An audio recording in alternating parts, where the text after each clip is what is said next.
Donc moi, quand je suis arrivée au CPA, de loin déjà, on voit euh, la cathédrale, une grande tour. C'est quelque chose qui est quand même assez impressionnant, avec tout ce qu'on peut entendre sur la stigmatisation de l'hôpital psychiatrique, les maladies, les films. On se fait toute une histoire de ce que ça peut être, et puis après on commence à découvrir les patients, les histoires de vie, et puis on rencontre des personnes humaines et on voit quelque chose derrière la maladie, et on apprend énormément en travaillant dans ce milieu-là et avec des personnes qui au final sont comme nous.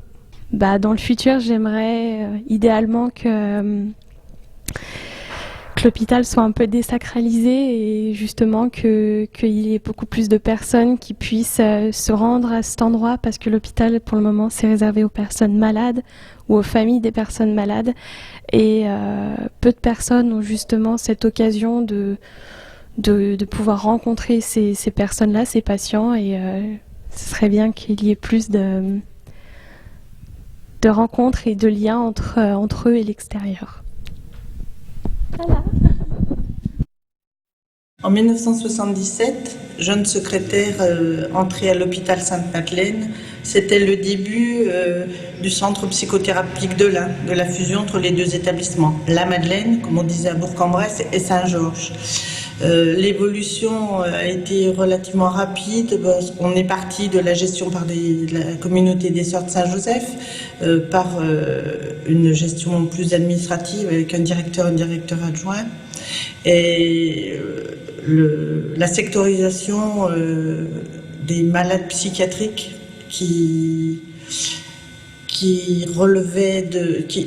prenait en charge les patients du département de l'Ain et du département de la Saône-et-Loire, d'une partie de la Saône-et-Loire, a donc favorisé la sectorisation avec, pour les infirmiers et les personnels, du travail en extra-hospitalier très très important, et une ouverture vers la vie extérieure de l'hôpital, hors l'hôpital.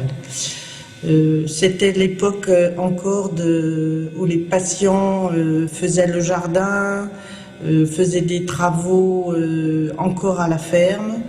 Il y avait une exploitation de cheptel, il y avait des serres avec des employés qui fournissaient et fleurissaient et les services et les bureaux, des choses qui étaient assez appréciées à cette époque-là et qui nous a manqué un peu par la suite. C'était un lien entre l'hôpital et le personnel assez important. Le malade psychiatrique a toujours représenté quelque chose d'un petit peu dangereux, ce n'est pas vraiment le mot, mais un peu inquiétant pour ceux qui ne connaissaient pas l'hôpital psychiatrique. Quand on y vivait, quand on y travaillait, on apprenait à reconnaître ces gens qui étaient soignés comme des gens comme nous qui pourrions devenir un jour peut-être malades et passer de l'autre côté de la barrière. Au bout de toutes ces années, l'hôpital a bien changé, avec une ouverture vers l'extérieur de plus en plus importante, avec un nombre de médecins qui a quadruplé, ça suffira pas. Il y avait 5 médecins à l'époque, il doit y en avoir plus de 70 maintenant. Donc le nombre de patients également a beaucoup diminué. On était à 1300 patients alors que maintenant on est peut-être à 400. Mais pour moi, c'était une expérience humaine autant que professionnelle, et j'ai beaucoup appris de ce passage dans cet hôpital. Et c'est un moment très important pour moi de ma vie. La première fois où je suis venue ici, je dois avoir une dizaine d'années, avec le souvenir d'une promenade dominicale avec mes parents. On était venus visiter l'exposition de vannerie et différents objets, mais j'ai surtout souvenir de vannerie qui avait été réalisée par des patients dans le cadre de l'hôpital. Un sacré souvenir avec mon petit frère. On rentrait à l'hôpital où des gens n'en sortent pas. À l'époque, c'était ce qu'on m'avait raconté. Et j'ai toujours ce gros panier dans ma maison aujourd'hui, quelques années plus tard. Alors moi, se projeter dans le futur pour la prise en charge des personnes souffrant de maladies, je redis tout simplement avoir le respect, la considérer comme une personne, parce qu'effectivement, comme dit Henri, les technologies évoluent et on ne sait pas jusqu'où on peut aller. Donc ça, c'est une de mes priorités, l'accueil, l'information, expliquer, dialoguer. Bon, évidemment, maintenant, on est beaucoup sur l'ordinateur, mais c'est vrai que les personnes souffrant de problèmes psychiques ont besoin qu'on les écoute, qu'on les respecte et qu'on leur donne beaucoup d'attention et qu'on les aide à progresser, à retrouver un équilibre. Pour moi, c'est ça, se projeter dans le futur, c'est surtout l'attention à la personne. Qu'est-ce que j'ai pensé quand je suis arrivée au CPA la première fois? Alors ça remonte à loin, il y a 32 ans. Je suis arrivée sur le site de Sainte-Madeleine. Alors le premier abord, c'est que j'ai trouvé un parc magnifique. Un grand parc avec plein d'arbres anciens. C'était fleuri, bien entretenu. Ça, c'était vraiment très bien. Après, la deuxième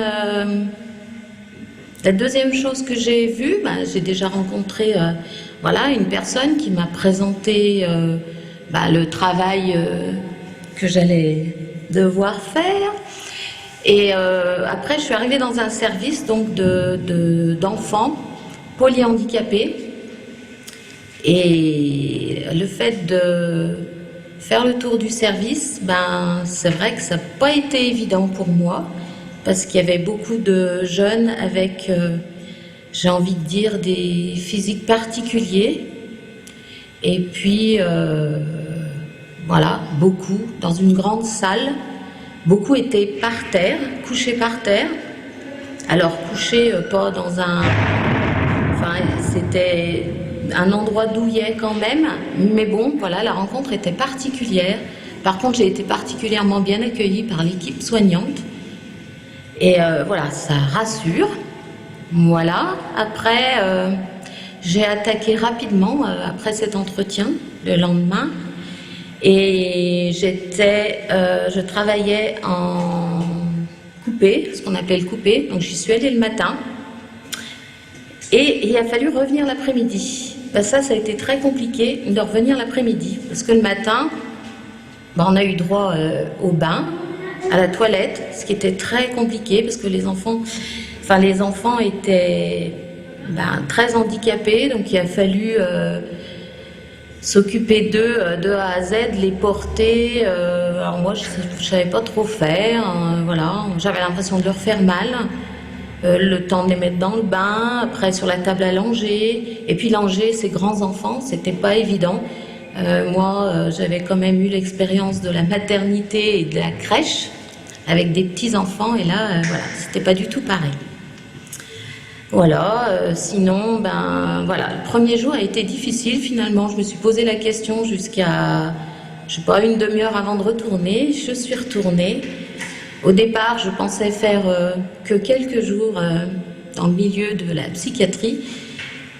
Finalement, j'y suis restée et j'y suis encore et vraiment, j'y ai trouvé ma place.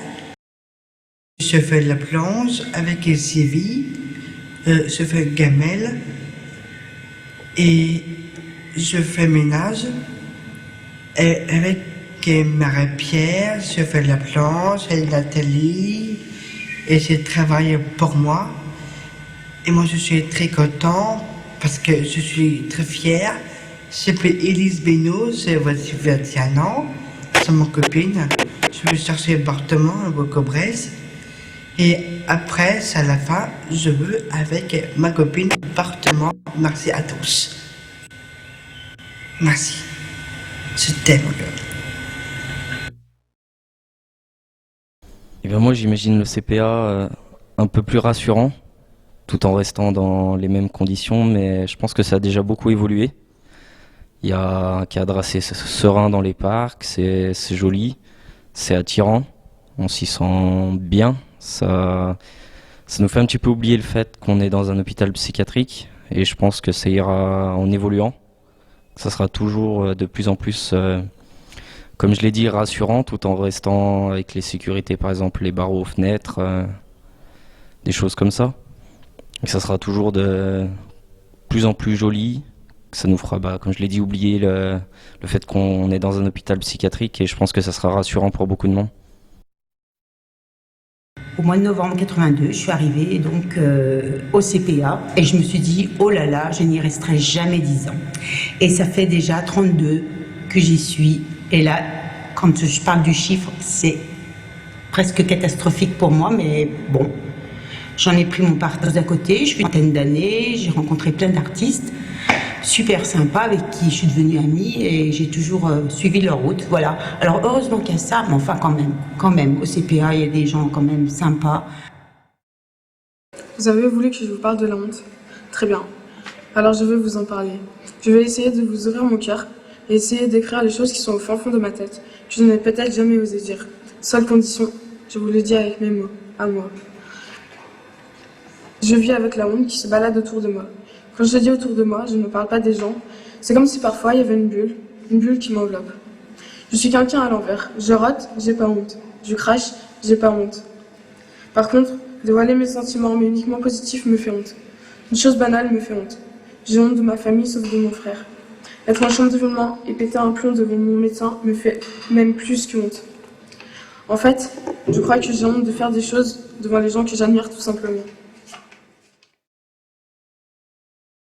Dans 30 ans, le CPA, un lieu de colombes, d'hommes et de femmes qui soufflent sur le monde, qui lui redonnent de la couleur, de la vie, de l'envie d'être au monde, un lieu d'échange, un lieu d'oiseaux qui apprennent à voler toujours plus haut, à partir ailleurs, une chapelle ardente, un lieu où on se raconte des histoires de tomates qui traversent la rue, qui s'appellent Juju quand elles se font écraser, mais qui reprennent leur chemin en riant aux éclats.